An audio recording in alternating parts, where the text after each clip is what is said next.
Muito boa tarde a todo mundo que está aqui. Eu sei que eu já me apresentei de manhã, mas eu vou só me apresentar brevemente de novo para o pessoal que está assistindo a gente pelo YouTube, para quem vai ter acesso a esse vídeo gravado. Meu nome é Caroline Bello, eu sou mestranda em Políticas Públicas pela Escola de Governo na Universidade de Oxford, sou bolsista da Fundação Lehman e, esse ano, sou uma das coordenadoras de conteúdo do Brasil Forum UK, junto com a Angela Boldrini. É com imenso prazer que nós damos início ao painel 35 anos de aborto legal no Brasil, avanços, retrocessos e futuros dos direitos reprodutivos. Apesar de estar previsto na legislação brasileira desde 1940, o aborto legal foi implementado no país apenas décadas depois. Em 1989, foi instituído o primeiro serviço oficial de interrupção voluntária da gravidez no Brasil, no Hospital de Jabaquara, em São Paulo. Esse marco completa 35 anos em meio a um acirramento na disputa política e judicial pelo direito ao acesso ao aborto previsto em lei. Atualmente, a legislação brasileira permite o aborto em 3 casos: estupro, risco de vida para a pessoa gestante e anencefalia fetal. No entanto, o acesso a esse direito ainda é limitado, com menos de 2% dos municípios brasileiros oferecendo serviços de aborto legal. E uma barreira anterior a essa oferta já restrita é o estigma, a discriminação e a perseguição enfrentados por quem recorre a esse serviço de saúde pública.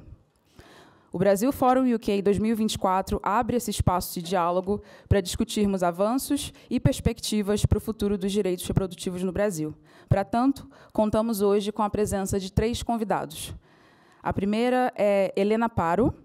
Helena é médica, ginecologista obstetra, professora associada da Faculdade de Medicina da Universidade Federal de Uberlândia e fundadora do Núcleo de Atendimento a Vítimas de Violência Sexual do Hospital das Clínicas de Uberlândia.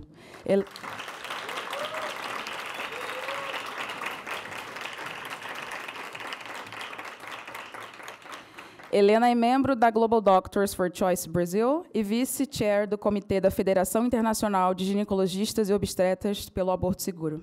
Obrigada, Helena.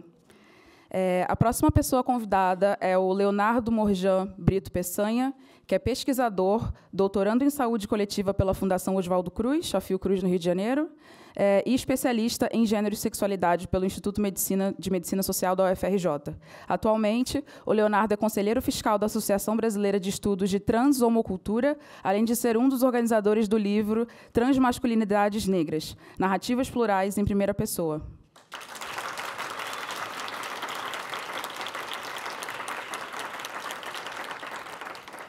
E a nossa última pessoa convidada é a Gabriela Rondon, que é advogada e co-diretora da ANIS, Instituto de Bioética.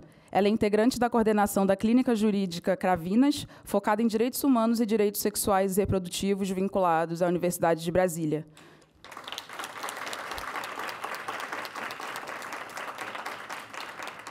A Gabriela também é membro do Comitê Coordenador do Consórcio Latino-Americana contra o Aborto Inseguro. E antes de passar a palavra à moderadora do nosso painel, queria apresentá-la brevemente. Angela Boldrini é coordenadora de conteúdo do Brasil Forum UK 2024, mestranda em estudos de gênero na London School of Economics and Political Science e é bolsista Chevening. Ela é repórter do jornal Folha de São Paulo, onde cobre política, direitos reprodutivos e desigualdade de gênero. A Angela também é apresentadora do podcast Caso das 10.000, que investiga o maior processo judicial de aborto no Brasil e acabou de ser premiado na semana passada. Então, parabéns e dou o palco a você.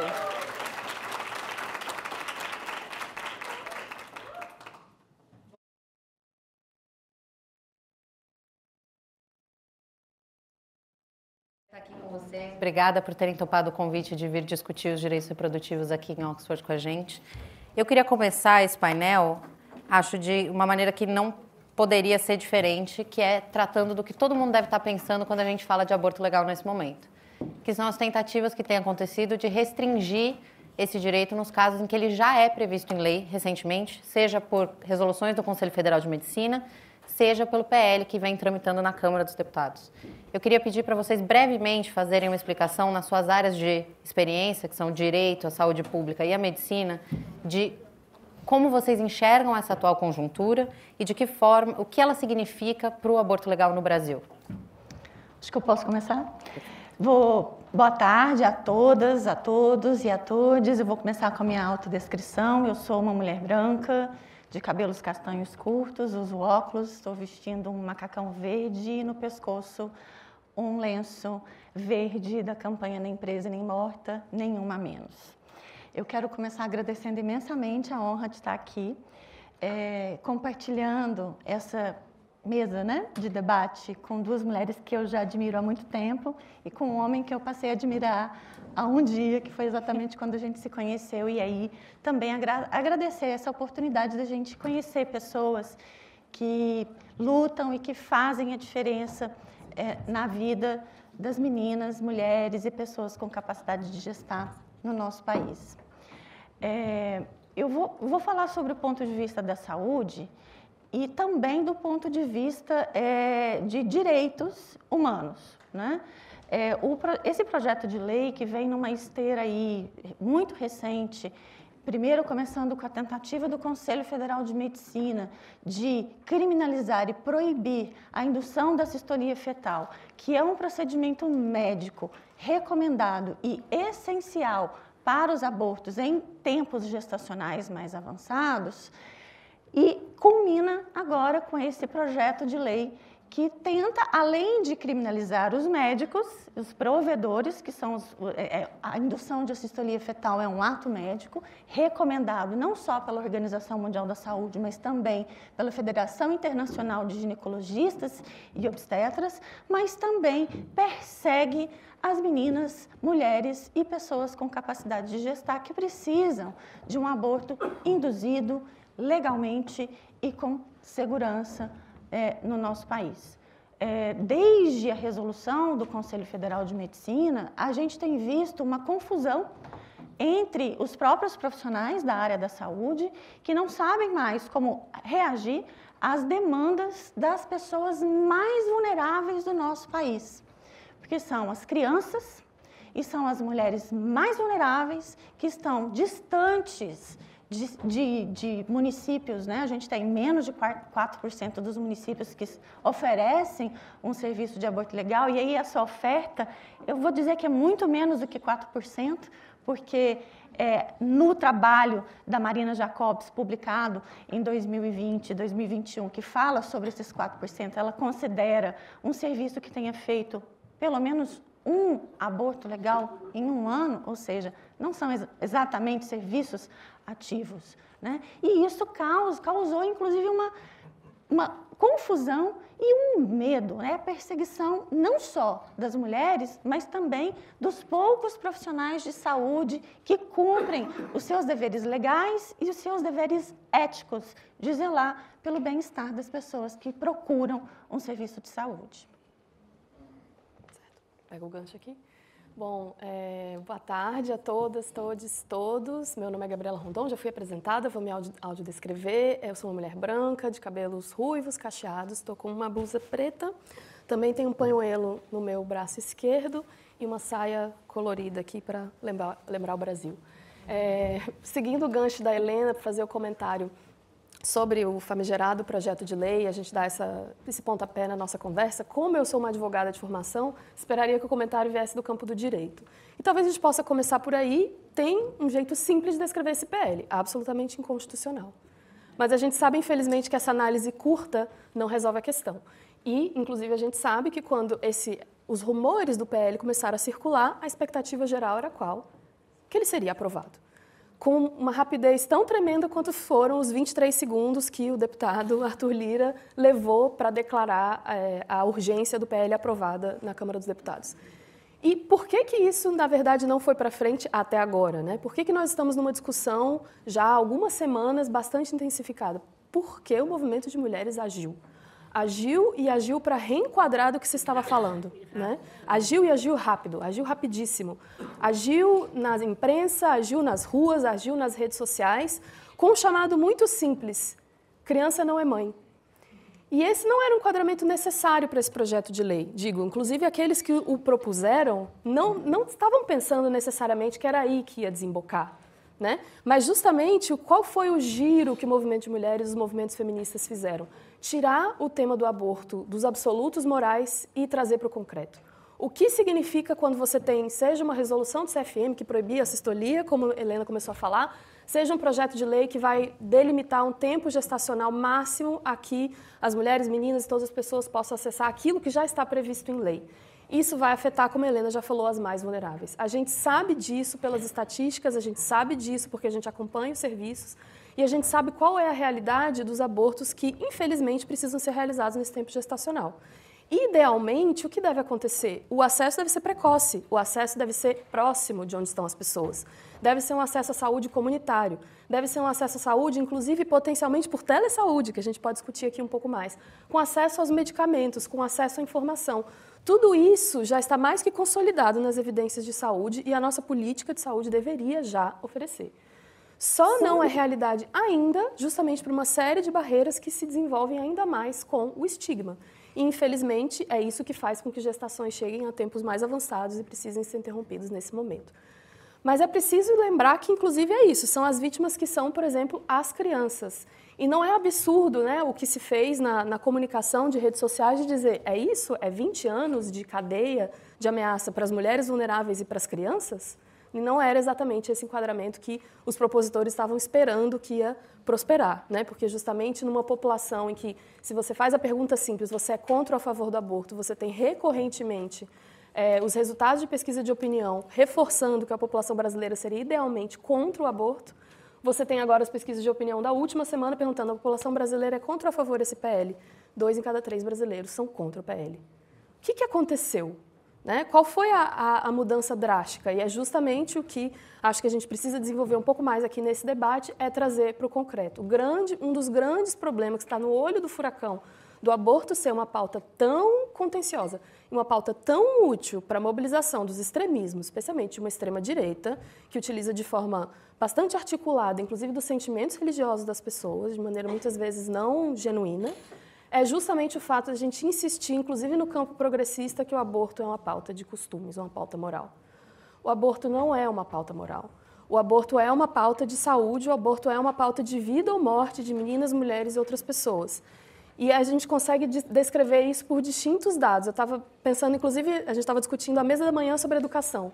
Quando a Laura veio trazer os dados de que a evasão escolar, no caso das meninas, 24% das adolescentes saem da escola porque estão grávidas. Mais ou menos 600 mil, eu anotei e tirei foto para poder fazer o gancho, mais ou menos 600 mil adolescentes saem da escola porque estão grávidas. Como vamos achar que isso é uma pauta de costumes ou uma pauta moral? Isso é uma pauta de desigualdade, isso é uma pauta de pobreza, isso é uma pauta de futuro de vida possível para essas meninas e para as mulheres. Se a gente olha para os dados de morte materna, que é absolutamente, né, na grande maior parte das vezes são dados de mortes evitáveis. Se a gente olha para os dados desse contrassenso que é a morte materna infantil, a gente consegue imaginar o que significa isso? É uma menina de 9, 10, 11 anos morrendo num parto? Isso é uma questão de costumes? Isso não pode ser uma questão de costumes. A gente precisa discutir um pouco mais abertamente aqui. É isso. Obrigada.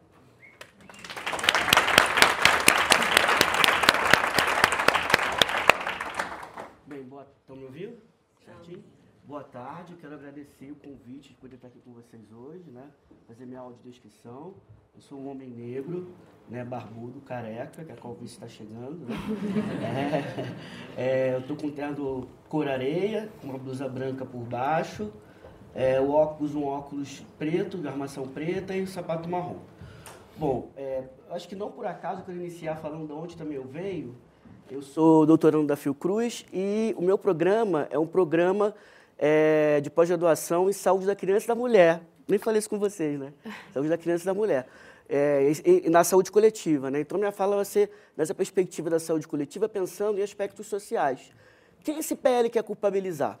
Como elas já falaram, né? As mulheres vulnerabilizadas, principalmente mulheres negras, meninas negras, periféricas, tá? Que muitas das vezes vão ter essas crianças, né? Ou vão fazer aborto, vão abortar de formas totalmente delicadas, complexas, né? Onde vai deixar aí possíveis questões de saúde a longo prazo e que isso precisa ser visto, né? Esse PL traz para a gente diversos tipos de reflexões onde a gente pode pensar, por exemplo, como cuidar e como evitar que meninas e mulheres e pessoas que gestam podem se proteger para evitar esse tipo de possibilidade de violência, né? A educação é uma ferramenta. A gente hoje em dia não vê, por exemplo, discussões sobre gênero e sexualidade nas emendas das universidades.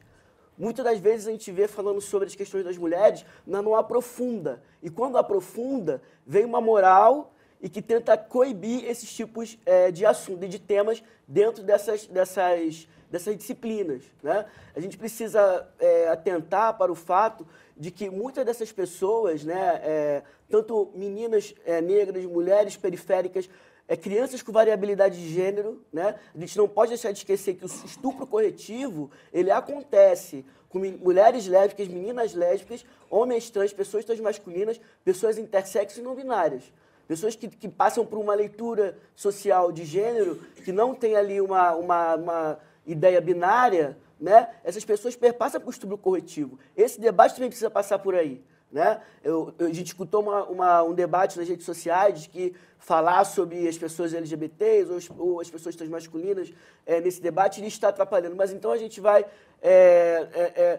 não falar e acabar escondendo ou invisibilizando esse debate para essas pessoas também, né? Então é uma perspectiva de incluir e perceber que esse tema ele engloba corpos diversos, né? E que a mulher também é uma dessas possibilidades, né? Por mais que seja, de repente, a que mais seja atingida, mulheres e meninas, né? E como eu disse, principalmente negras e periféricas. Então, essa PL, ela vem para botar a luz, né, nesse debate, nessas questões muito relacionadas à violência e como a gente precisa proteger as nossas crianças e mulheres, né? Como que isso, desde a infância, precisa estar disseminado, né? O controle dos nossos corpos, passando pela questão de como a gente quer o nosso corpo, tanto numa perspectiva de gravidez ou não, tanto numa perspectiva de modificações corporais a curto ou longo prazo, né? Então a gente precisa perceber o quanto que essa PL quer culpabilizar pessoas em detrimento de uma moralidade que não vai resolver o problema. Pelo contrário, só vai aumentar e limitar cada vez mais, fazendo com que essas pessoas continuem, mais uma vez, retroalimentadas nesse estigma e nessas violências, as quais elas já perpassam pelas questões cruciais de violência que o Brasil já vem passando ao longo do tempo. Então, eu acho que é uma PL que vem para trazer para a gente essas discussões e que a gente precisa estar atento para que a gente não se deixe levar por essas ideias, né? A gente não se deixa levar por essas ideias. A gente viu aí pessoas que sequer vão perpassar por esse procedimento, falando absurdos, dizendo absurdos, né? E isso é uma falácia. A gente não pode permitir que que essa PL passe e que é uma violência, né? Que a gente vai institucionalizar uma violência, né, para essas pessoas. Eu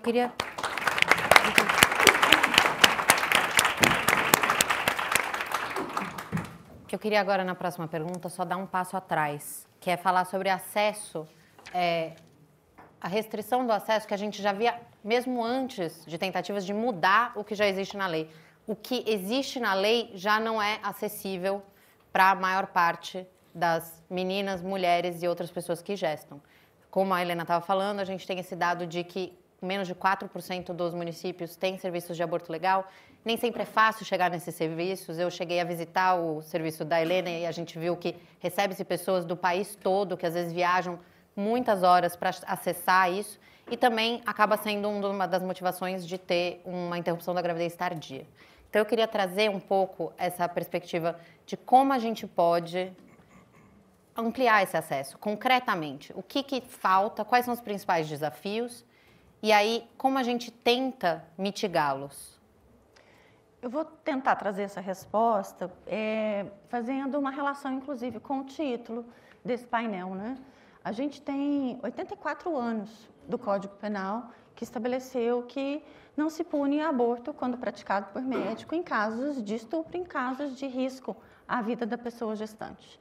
E aí, mais recentemente, por uma decisão do Supremo Tribunal Federal, em 2012, em casos de anencefalia fetal. Só que, desde 1940, eu ouso dizer que esse direito é um direito que está só no papel.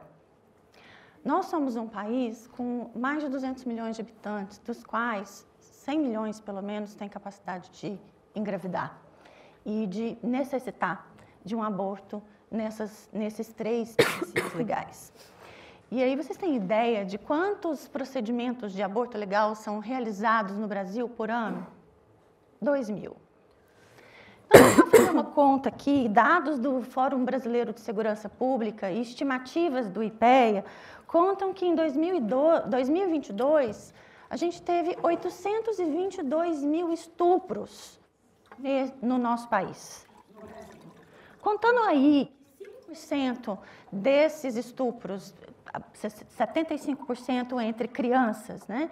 E que 5% desses estupros podem resultar numa gravidez, a gente teria a necessidade de 40 mil abortos por ano, só no permissivo, violência sexual, estupro. E aí, vou contar para vocês, 20 mil crianças por ano no nosso país são mães antes dos 14 anos, o que configura estupro de vulnerável. E elas provavelmente nem estão nessa estatística da violência sexual, porque foram recebidas numa unidade básica de saúde ou num serviço de referência de pré-natal de alto risco, sem sequer saber que teriam direito a um aborto legal por serem vítimas de estupro de vulnerável. E aí eu vou tentar, em todo o permissivo legal, trazer histórias de meninas e mulheres que foram resgatadas das estatísticas de morte. Por quê? As meninas menores do que 14 anos têm 5 vezes mais chance de morrer na gravidez, no parto ou no puerpério do que mulheres entre 20 e 29 anos. E eu vou contar para vocês a história da criança mais jovem que a gente atendeu no Nua Vidas em Uberlândia, uma menina de 11 anos, da zona rural, que chega para a gente com um laço de fita amarelo no cabelo, grávida de 17 semanas, sendo estuprada pelo padrasto há 2 anos, e que fala que não sabe como é que uma mulher engravida, porque vai aprender isso na escola só no ano que vem. No ano que vem. Desculpa o mineirês, tá? Vocês escutaram o sotaque mineiro no começo da manhã e agora estão escutando de novo o sotaque mineirinho, que às vezes fala emendando, né? Tá bom, mas obrigada por, quando não entenderem, né? E a gente ainda tem a pressa para falar nos 5 minutos.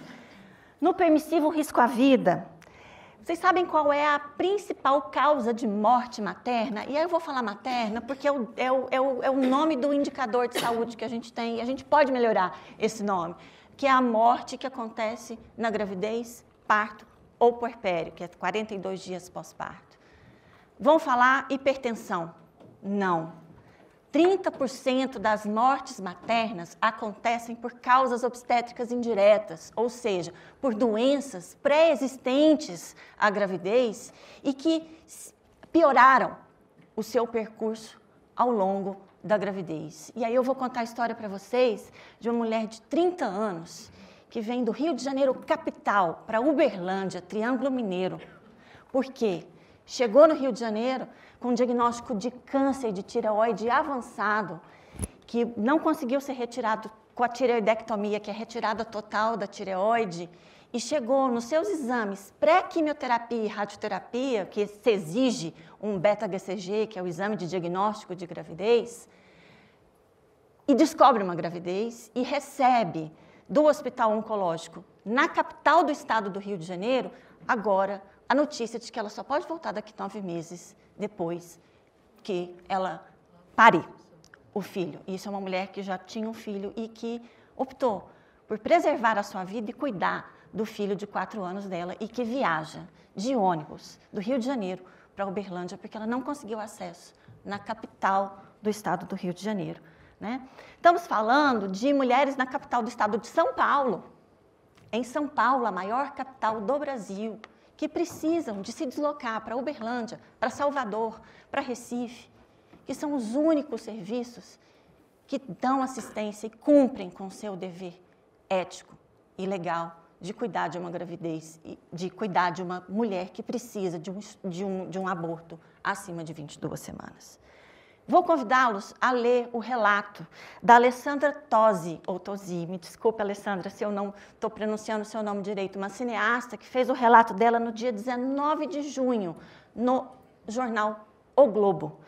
E aí, o título do relato dela no jornal é "Não fui eu que quis esperar 6 meses, foi o sistema". Uma mulher que tinha um diagnóstico de uma malformação fetal incompatível com a vida e foi sistematicamente violentada pelo sistema e precisou de acessar um serviço já acima de 22 semanas, não porque ela quis esperar. Acho que eu vou encerrar por aqui, porque tem mais coisas para dizer, mas eu acho que esses relatos pessoais, esses relatos não são só números, são vidas. E não é uma só vida representa muitas outras vidas. É isso.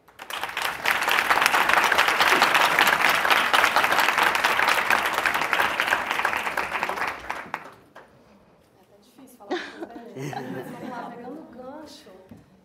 Acho que é importante lembrar também a nossa memória super recente da pandemia. Talvez vocês se lembrem que lá em 2020, lá por julho, agosto, o Brasil chegou a concentrar 80% de todas as mortes maternas por Covid do mundo. Claro que nós sabemos que nós tínhamos muita coisa em curso, um governo negacionista, enfim, uma série de desestruturação do sistema de saúde que não respondia adequadamente, mas também é impossível negar que há uma sobreposição das questões aqui, e justamente essas são várias das mulheres que estavam em situação de um permissivo legal previsto no Código Penal desde 1940, que é risco à vida, e não puderam optar por interromper essa gestação. Né? E nós, da ANIS, fizemos inclusive um estudo qualitativo para seguir a história de algumas dessas mulheres, ouvindo o relato dos seus familiares. Vários deles repetiram muitas vezes que falaram para o corpo técnico, para o corpo médico, que se tivesse que escolher, escolhe ela. Essa é uma gestação desejada, mas uma situação de risco, escolhe ela. E se atrasou tanto para fazer qualquer tipo de medida, seja para um aborto ou uma interrupção da gestação antecipada, antecipação de parto, que essa mulher veio a falecer. Então, isso é só um dos grandes exemplos de como, infelizmente, a legislação que a gente tem não se cumpre. Por que não se cumpre? Porque justamente elas são as frestas da lei. A regra hoje é a criminalização. A gente não tem nenhuma outra lei no Brasil que regule a temática do aborto, exceto o Código Penal.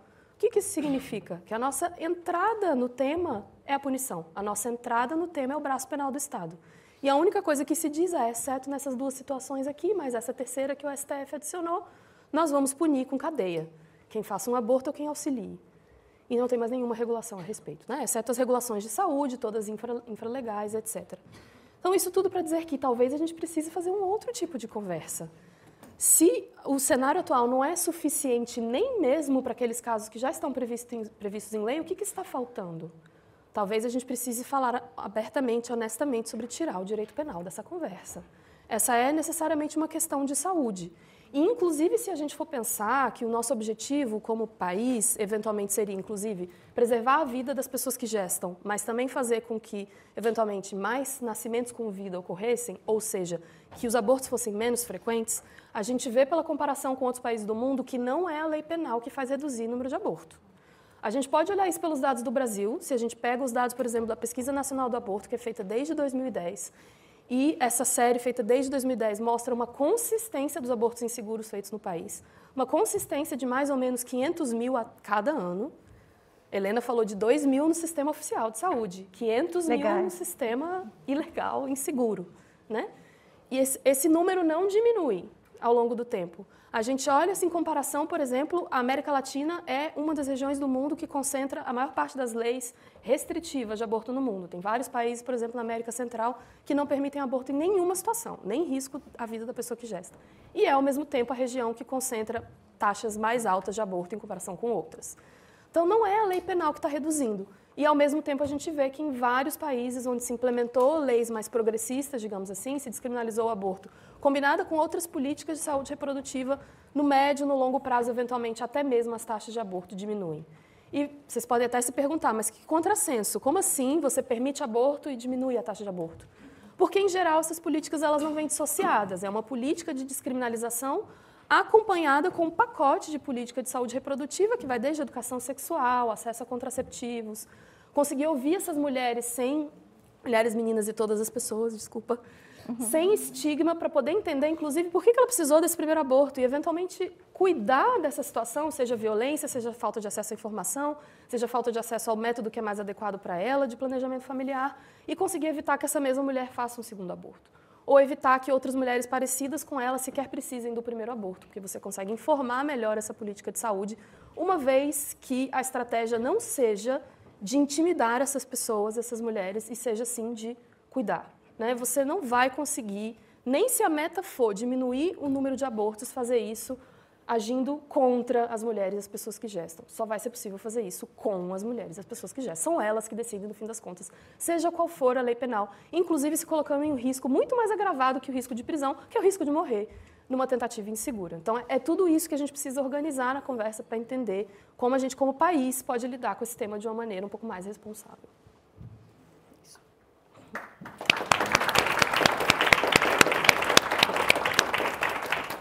Hoje é legal com elas também, vou trazer também um caso, um exemplo, né?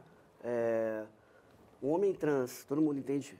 Todo mundo entende? Homem trans? Então, que já fez sua retificação, né?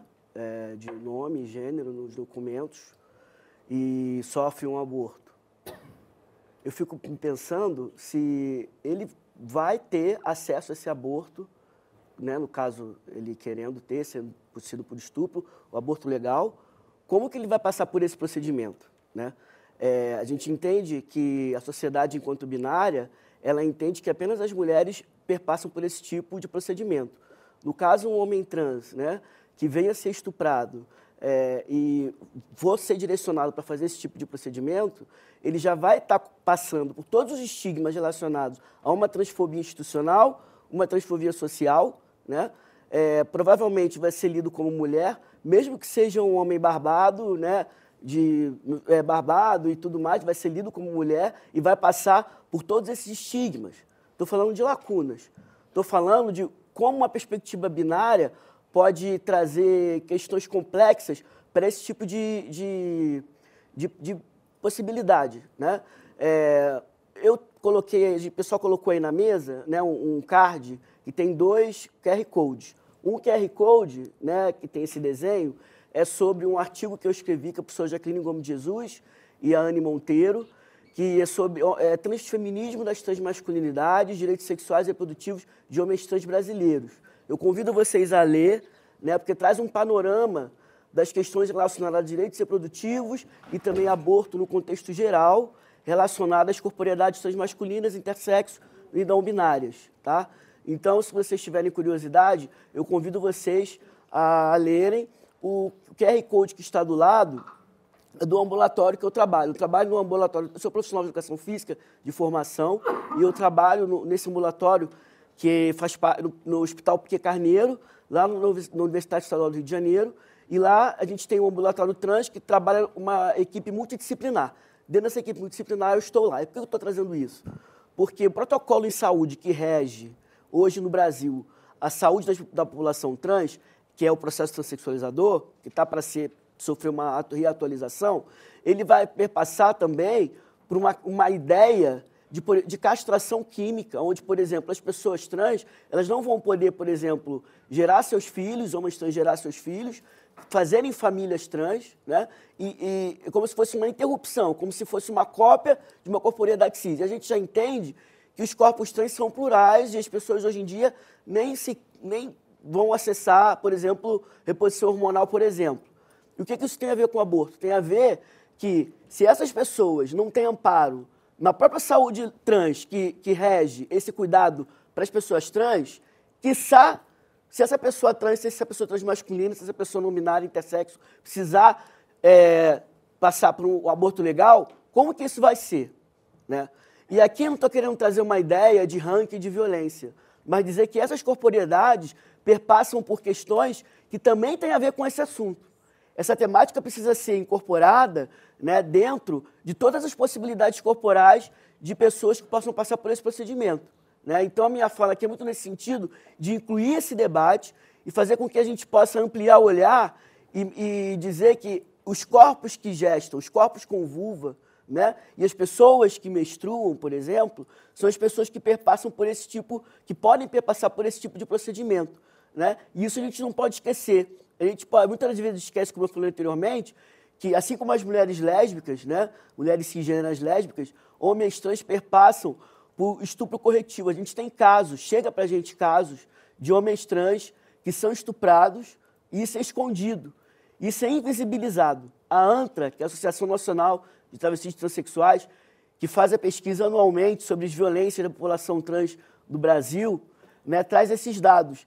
E nem nesses dados que a própria ANTRA traz vão estar ali aparecendo questões relacionadas a violências, por exemplo, estupros de homens trans. Quer dizer, e quando aparece, essas corporeidades elas são muitas das vezes confundidas com outros corpos geralmente de mulheres, não de homens trans.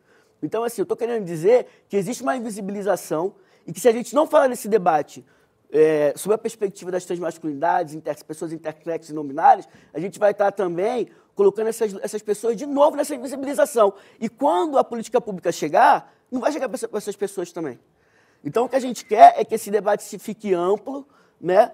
A gente quer somar nessa luta, né? Para que, junto com as mulheres, né? Do lado das mulheres, a gente possa também lutar contra esse absurdo que é essa PL. É nessa perspectiva. Não é tirar o lugar de ninguém, né? E sim somar.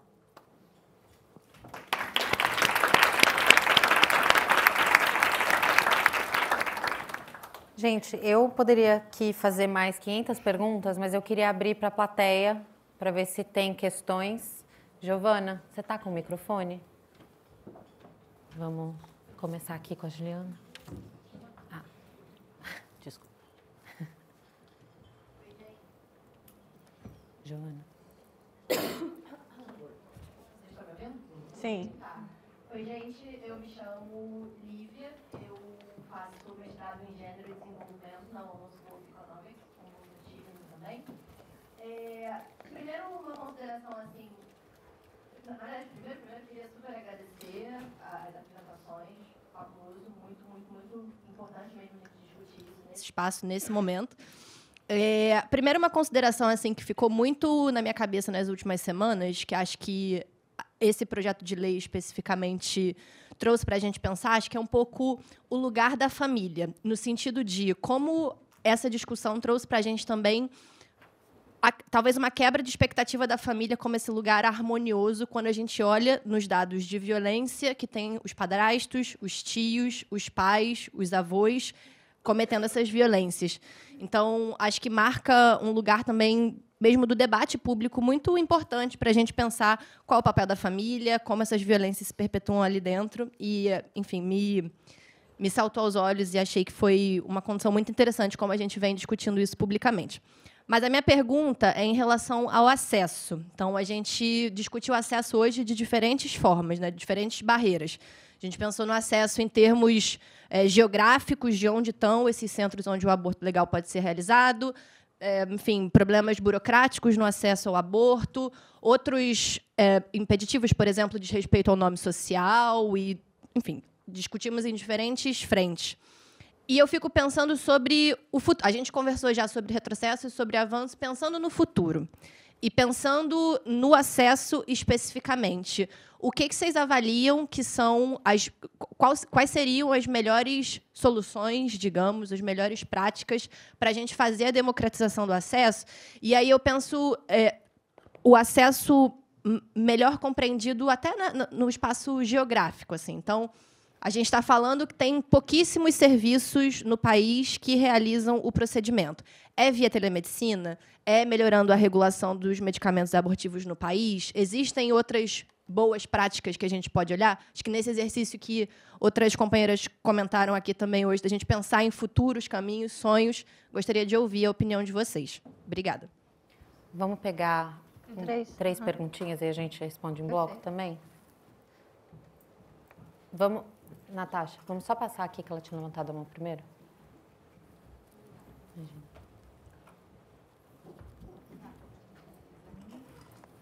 Boa tarde a todas as pessoas presentes. Sou Juliana. Em primeiro lugar, queria parabenizar a organização do fórum pela, infelizmente, falar coragem de trazer, né, esse tema. Acho que é a primeira vez nesses anos todos de fórum que o aborto está com este nome. Né? A gente não está falando apenas de saúde sexual e reprodutiva das mulheres, a gente deu nome, né, às práticas que acontecem que salvam vidas. Né? Então, acho que é a primeira coisa, parabenizar.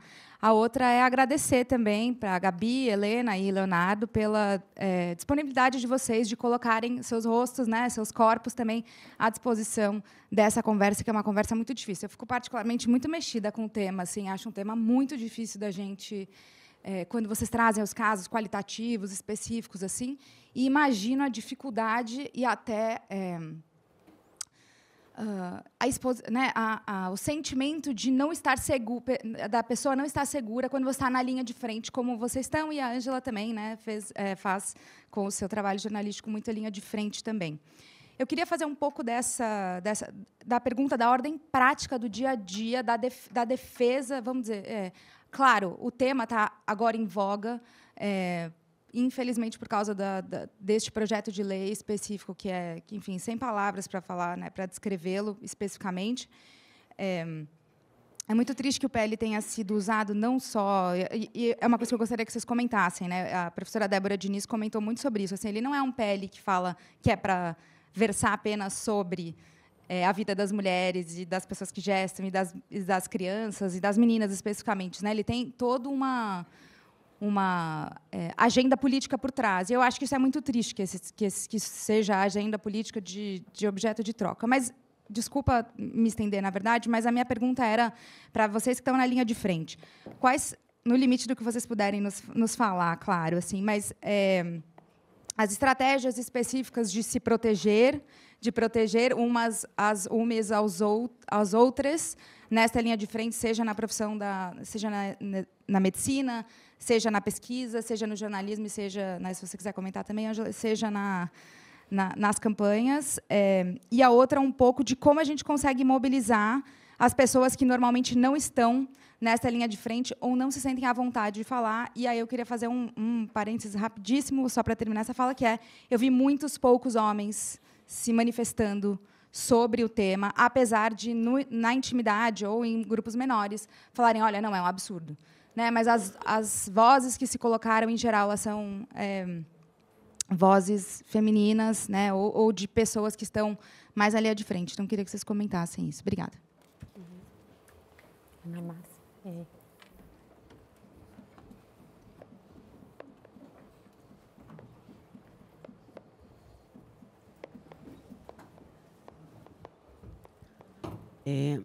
Primeiro, parabenizar a organização, parabenizar todas as pessoas desse painel. Esse é um assunto que mexe muito com a gente e, né, gera muitos gatilhos. Né? O meu é o ódio, simplesmente. Assim, dá um ódio tão grande, porque, assim, sabe, como é que a gente sai disso? Né? Mas, tentando controlar aqui as emoções, a minha pergunta é sobre a questão religiosa. Né? Eu acho que a gente não consegue pensar esse tema sem incluir primeiro, né, acho que tem um uso da religião por pessoas que defendem essa atrocidade, né, a defesa dessa atrocidade usando a religião. E, numa perspectiva mais ampla, né, não nos limitando apenas à discussão do aborto, a incapacidade que eu acho que o setor progressista brasileiro, falando de uma maneira muito ampla, tem de dialogar com os evangélicos no Brasil. Eu queria ouvi-los um pouco sobre isso, porque eu acho que, se a gente não conseguir avançar nisso, a gente não vai conseguir colocar o Brasil no século XXI em algumas agendas. Obrigada. Márcia. Márcia Lima, secretária de Ações Afirmativas e Combate ao Racismo do Ministério da Igualdade Racial. Obrigada. Muito bem. Bom, boa tarde, obrigado pelo painel. Eu concordo com o ponto que a Márcia trouxe aqui. Quando eu faço pesquisa, é muito interessante ver a posição dos evangélicos sobre esse tema, e eu vejo eles muito pouco presentes nos debates sobre o tema. Mas a minha pergunta é a seguinte: a doutora Gabriela colocou um ponto que eu vejo nas pesquisas de opinião, que é a separação entre o tema moral, religioso e o tema do amparo à mulher e o tema de saúde. E esse é um tema que eu percebo que tem muita ressonância se fosse estabelecido. Então, minha pergunta é, por que não se consegue desenvolver narrativas de comunicação para justamente fazer essa separação do amparo, o tema de saúde versus a discussão moral e religiosa? Porque esse é um tema que, se houvesse qualidade na narrativa, teria muita aderência na opinião pública. Eu não vejo isso acontecendo. Como é que ele se chama? Está acontecendo, Maurício. Podemos fazer aqui as respostas, e aí a gente faz uma última pergunta, que eu vi que o Ian também está com a mão levantada, e aí a gente vai ter que encerrar, porque senão a gente não vai conseguir partir para o próximo painel, que também é um assunto profundamente importante, que é o como salvar a Amazônia. Sim. Começa? Quem gostaria de começar? Ou que é o contrário? Vocês quem sabe? Pode ir, vai. Posso?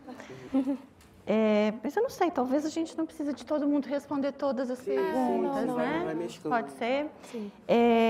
Lívia, sua questão é tão... Cadê ela? Saiu. Ah, tá aí. Sua questão é tão fundamental que ela perpassa... Quando a gente pensa, será que a telesaúde é a solução? Não para todo mundo, né? A gente sabe que mais de 90% das pessoas que tiveram acesso ao aborto medicamentoso com orientação por telesaúde ou tiveram acesso ao tratamento medicamentoso até por correio nas experiências internacionais, que não é o caso do Brasil, né?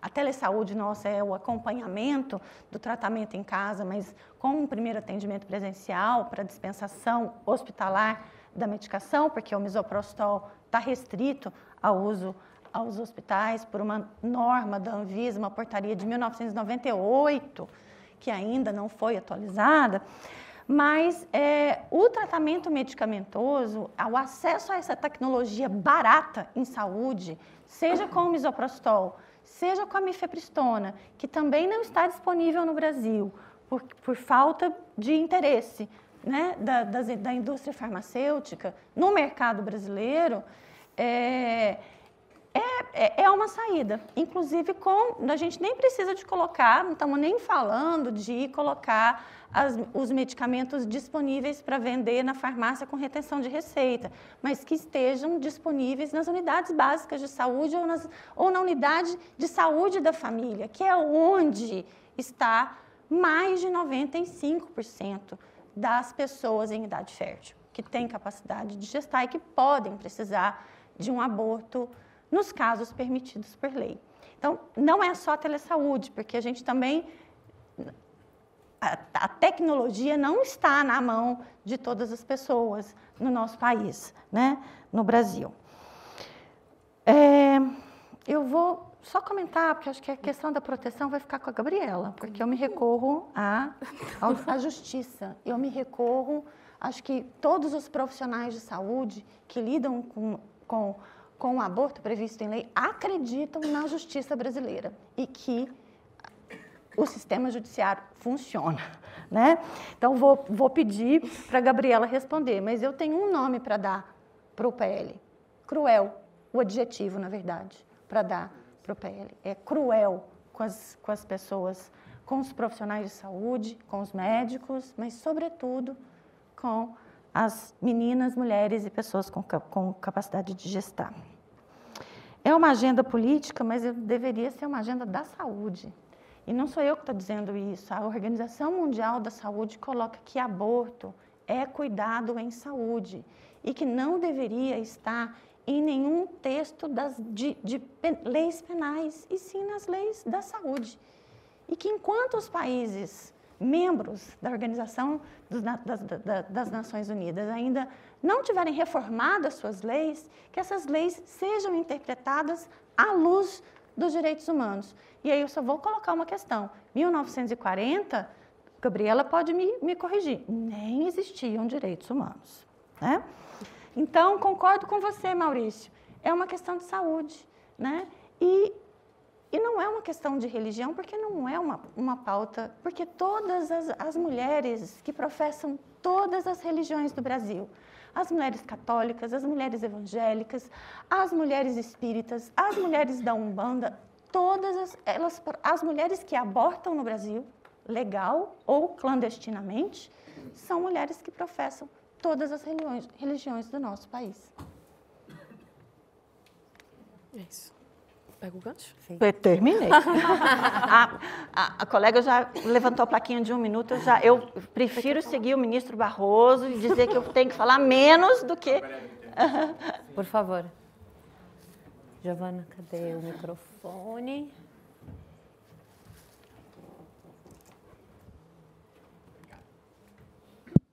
Primeiro, agradecer, o debate foi extremamente enriquecedor. Eu sei que o tema é o aborto legal nas 2 exceções previstas no Código Penal.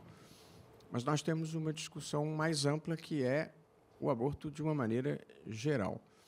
E há, como todos sabem, uma ação no Supremo Tribunal Federal, que eu pedi vista, porque, nesse momento, a gente não tem condições de fazer prevalecer a posição que me parece boa, até por uma falta de apoio na sociedade, em geral. O que eu tenho procurado fazer, e queria compartilhar aqui e pedir a ajuda de vocês, é levar à sociedade a compreensão de qual é efetivamente a discussão. Então, eu tenho procurado dizer, e recentemente fiz isso, que, evidentemente, ninguém é a favor do aborto, ninguém acha que o aborto é uma boa forma de contracepção. Portanto, o papel do Estado é evitar que ele aconteça, dando educação sexual, dando contraceptivo, amparando a mulher que queira ter o filho e esteja em condições adversas. O que eu tenho procurado fazer é o debate de que uma pessoa pode ser contra, pode pregar contra, pode não querer fazer, pode insistir para as pessoas próximas não fazerem, e que tudo isso é diferente de achar que a mulher deve ser presa. Portanto, essa distinção a sociedade brasileira ainda não consegue fazer com precisão. E antes de a sociedade, e talvez os próprios juízes em geral, compreenderem que são coisas diferentes, a gente não consegue fazer prevalecer essa ideia quando nenhum país democrático e desenvolvido do mundo criminaliza a interrupção de gestação, pelo menos no aborto normal e não no legal, até um determinado período. Mesmo nos Estados Unidos, depois de Dobbs, a maior parte dos estados ainda permite. São poucos os estados em que a vedação é expressa. Portanto, eu acho que as pessoas que defendem o tema da interrupção de gestação como uma questão de saúde pública, porque eu acho que é isso mesmo, têm que ajudar a fazer esse debate na sociedade. Você pode ser contra, não tem nenhum problema. Normalmente as pessoas serão contra, mas isso não significa criminalizar, isso não significa prender a mulher. Se a gente não conseguir fazer as pessoas, em geral, entenderem isso, a gente não consegue levar essa agenda nem mesmo no Supremo. Portanto, é quase que um apelo a quem participa desse debate para me ajudar no debate público a levar esse tipo de esclarecimento. Obrigado.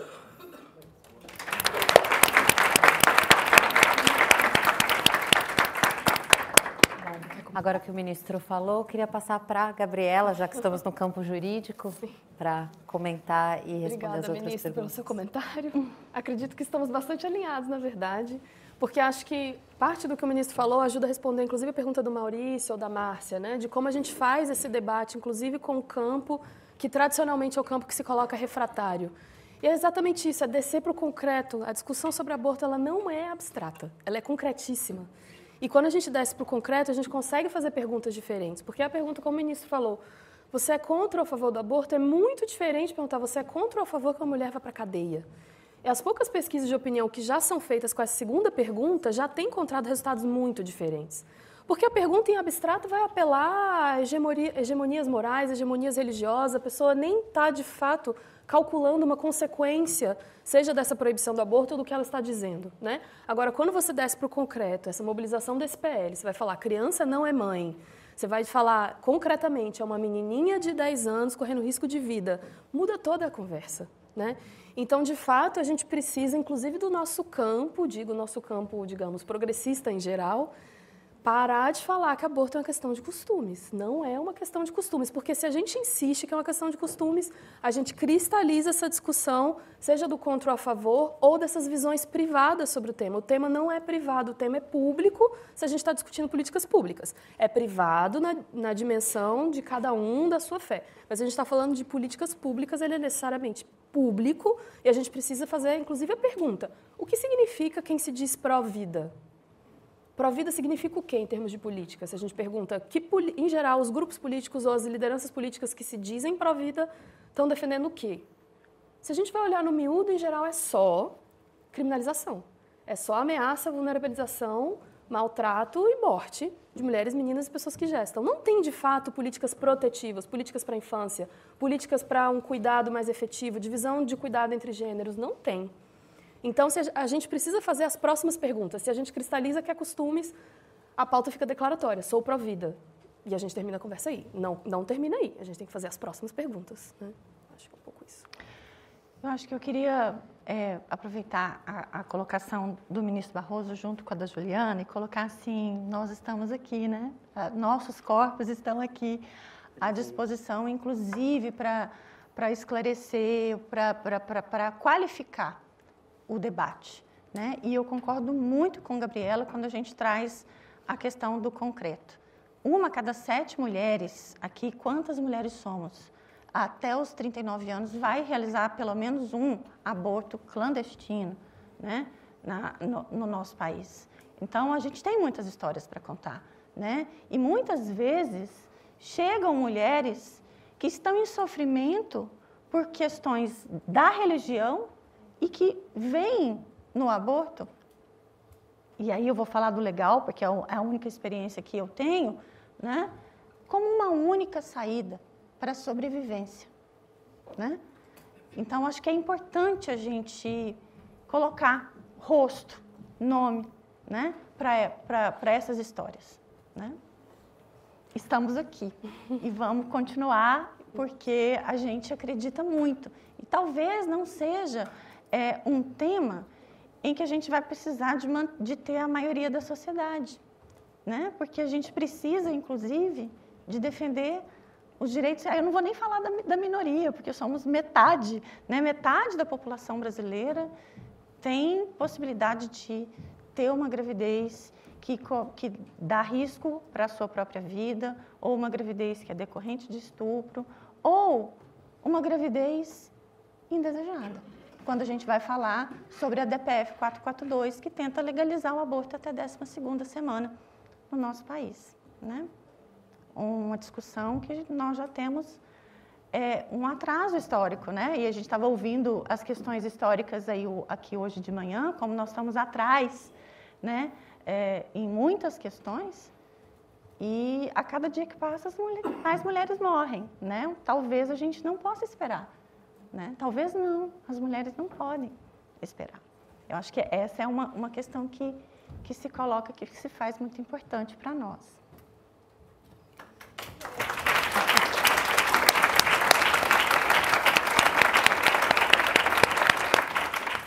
Gente, a gente realmente vai ter que encerrar, mas eu queria perguntar uma coisa, Leonardo. Você prefere fazer uma fala final? Você gostaria que o Ian eu vou me abster para o Ian perguntasse? Poder falar. E aí, você, por favor, responda a pergunta dele e a gente encerra dessa forma. Pode ser? Isso. É o microfone. Oi, gente, agradeço. Obrigado, Leonardo. Bom, eu sou Ian Habib, sou professor de gênero, diretor do Museu Transgênero de História e Arte, co-coordenador da linha de pesquisa Estudos Trans, Travestis e Intersexo, do NUCUS, na UFBA.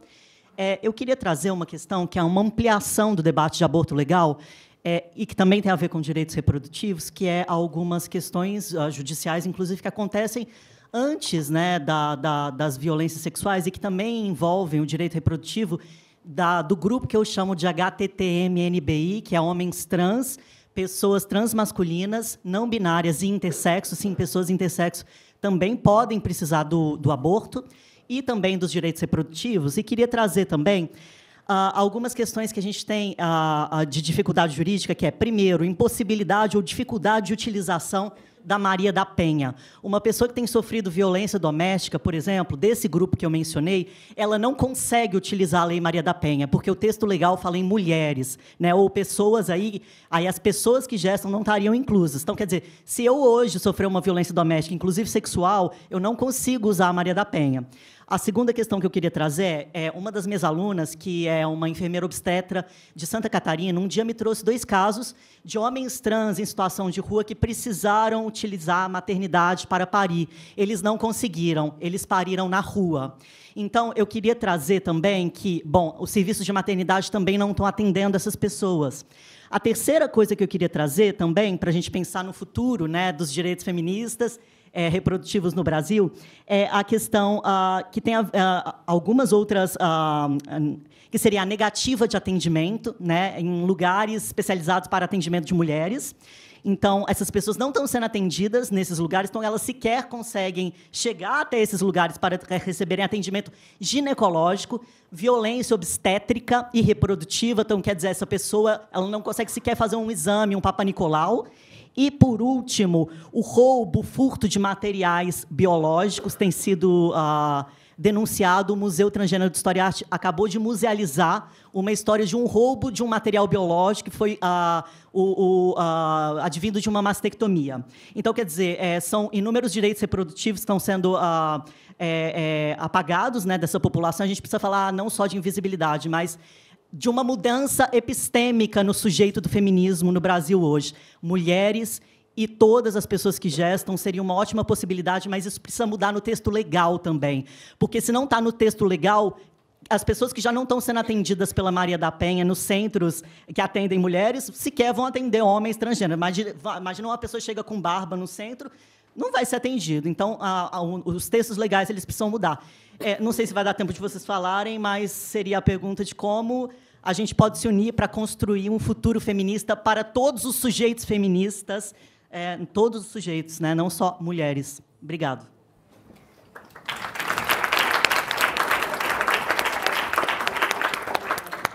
Leonardo, posso te pedir para fazer o encerramento com essa pergunta? Sim. Não, eu acredito que... Eu acho que uma possibilidade, e aí também respondendo a pessoa que perguntou do acesso, seria a gente ter uma lei que garantisse, uma lei específica, né?